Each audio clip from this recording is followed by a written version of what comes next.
Hey art lovers and adventure seekers! Today, we're diving into the swirling world of color, chaos, and creativity because we're visiting the one and only Van Gogh Museum right here in Amsterdam. Get ready for a whirlwind of brilliant brushstroke, heartfelt letters, and story you probably didn't know about one of history's most misunderstood genius, Vincent van Gogh. We're going beyond just paint and canvas. We're diving into the intense, beautiful, and often heartbreaking world of Vincent van Gogh. Okay, first thing first, the Van Gogh Museum isn't just about admiring paintings. It's like walking through the pages of Vincent's life diary. And Vincent's story isn't just about hope, obsession, connection. It's about struggle to find beauty even the world feels dark. This museum is not just a gallery. It's a time machine through the soul of an artist. However, the Starry Night, which is one of Van Gogh's most iconic masterpieces, is actually not in this museum. It is in New York City at the Museum of Modern Art. But honestly, you won't miss it because what is here is equally powerful, sometimes even more intimate. One of the most powerful things about this museum is how it follows Vincent's journey chronologically. You don't just see paintings, you walk through his life, from the dark, earthy tones of his early Dutch period, like the Potato Eaters, to the bright, expressive color he discovered in Paris, and then the emotional explosion of color in Arles, Saint-Remy, and Auvers-sur-Oise. You can almost feel him changing as you move through the rooms, learning, breaking down, rebuilding.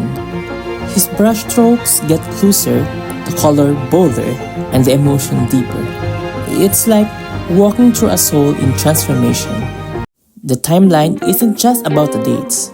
It's a map of passion, pain, discovery, and beauty.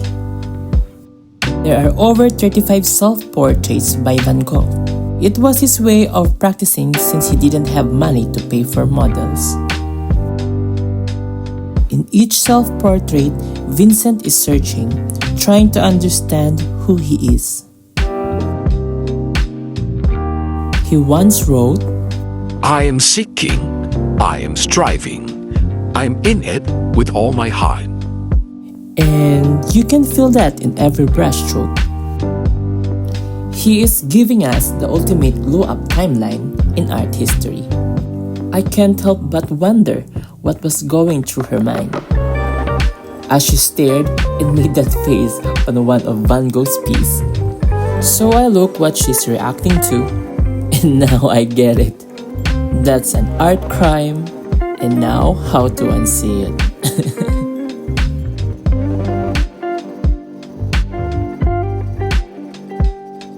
Ever notice the eyes? They follow you in the best way.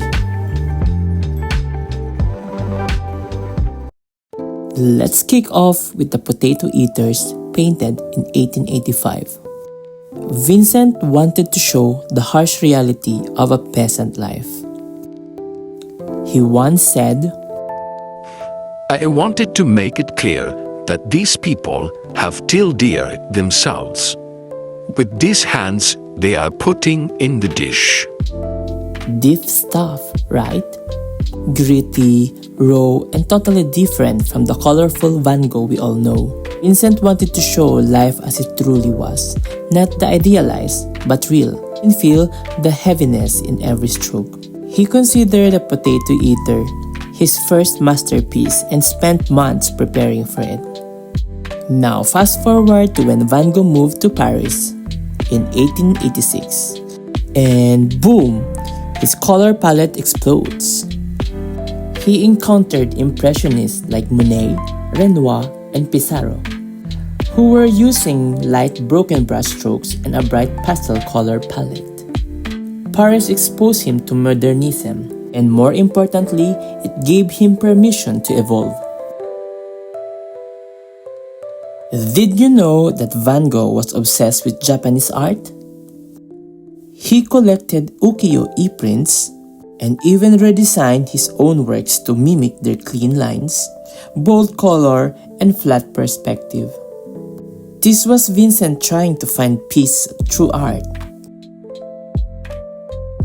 He believed Japan symbolizes serenity and harmony, everything his own mind often lacked.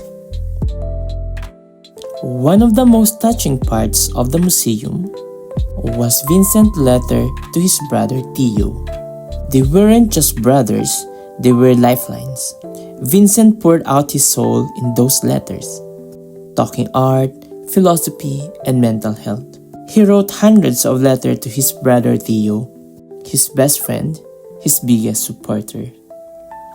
That relation kept him going even when everything else falling apart. So this museum isn't just about art. It's about a man who never stopped trying, who found joy in flowers, solace in letter, and meaning in madness.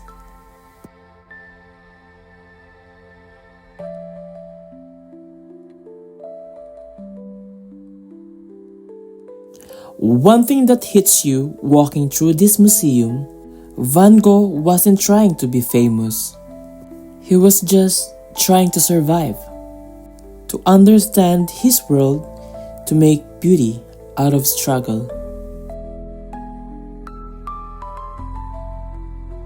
His art isn't perfect, and that's what makes it human.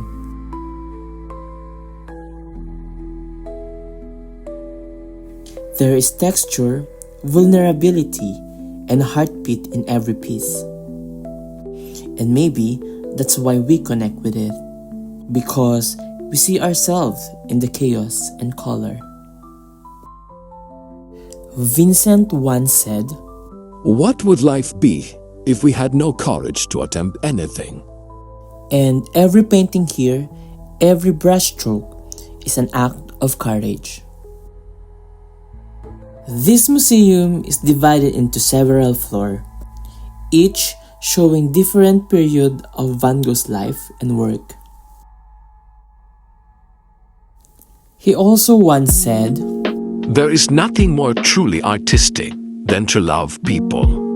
Vincent didn't just paint what he saw, he painted how he felt about it, and often how much he loved the people and the world around him, even when the world didn't love him back.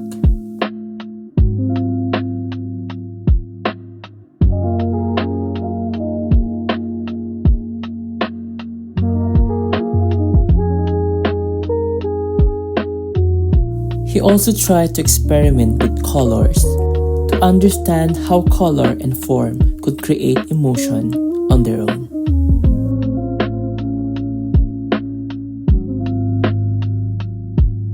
Now, this is one of my absolute favorites, the bedroom in Arles. At first glance, it's simple, almost childlike, but there's so much heart in this one room. Vincent painted this during a rare moment of calm in his life. He had just moved into what he called the Yellow House in Arles, dreaming of starting an artist community there. His bedroom wasn't just a space, it was his safe place, his sanctuary. And here it is, one of the most famous paintings in the world, the sunflower. And the sunflower deserves the hype. When you look at Van Gogh's sunflower, you don't just see flowers, you see feeling. The brush strokes are wild, bold, and emotional. These aren't just still life, they breathe. Some of the blooms are upright and glowing with life. Others droop fading, as if whispering goodbye. Van Gogh painted multiple versions of sunflowers, experimenting with the different shades of yellow. And why yellow? Because he thought it symbolizes happiness and warmth. He painted it in 1888 in a little yellow house in Arles, France. He was preparing for the arrival of his friend Paul Gauguin. Hoping to build a community of artists, he painted the flower as a welcome gift, but their time together ended in tension, and eventually heartbreak. In one of Vincent's letters to Theo, he said, I put my heart and soul into my work and have lost my mind in the process. In May of 1889, Vincent voluntarily admitted himself into an asylum. He had just suffered a mental breakdown, the infamous incident involving his ear. The asylum became both a prison and a sanctuary. While the outside world labeled him as mad, Vincent painted fervently. Over the course of a year, he created some of the most breathtaking works in history from within asylum walls. The Starry Night painted from his bedroom window wasn't just a view, it was a vision, a swirling emotional storm of light and shadows. It is said he painted it from memory, not observation, because he wasn't allowed to paint at night. After leaving the asylum, Vincent moved to a quiet village called Auvers-sur-Oise, but the darkness didn't leave him. On July 27, 1890, Vincent walked into a wet field, shot himself in the chest. He died 2 days later with his beloved brother Theo at his side. His final words were, The sadness will last forever. Van Gogh only sold one painting during his lifetime. Just one, The Red Vineyard. And now, his work sells for a million. He never saw his own genius. He thought he was a failure. And yet, his art is full of life, color, and emotion, and continue to spread to us across centuries. Van Gogh's story is not just about tragedy. It's about perseverance, passion, and the beauty of feeling things deeply, even if it hurts. He taught us that art doesn't have to be perfect. It just has to be real. Art heals, art speaks, and in Vincent's case, it echoes across time. So I'll leave you with this. Van Gogh didn't live to see his success, but maybe, just maybe, he painted for us, for you, standing in the front of this work right now. So next time you see sunflower or a starry night sky, think of Vincent, not the madman history once he painted him to be. The soulful artist who gave color to pain and taught the world how to see beauty.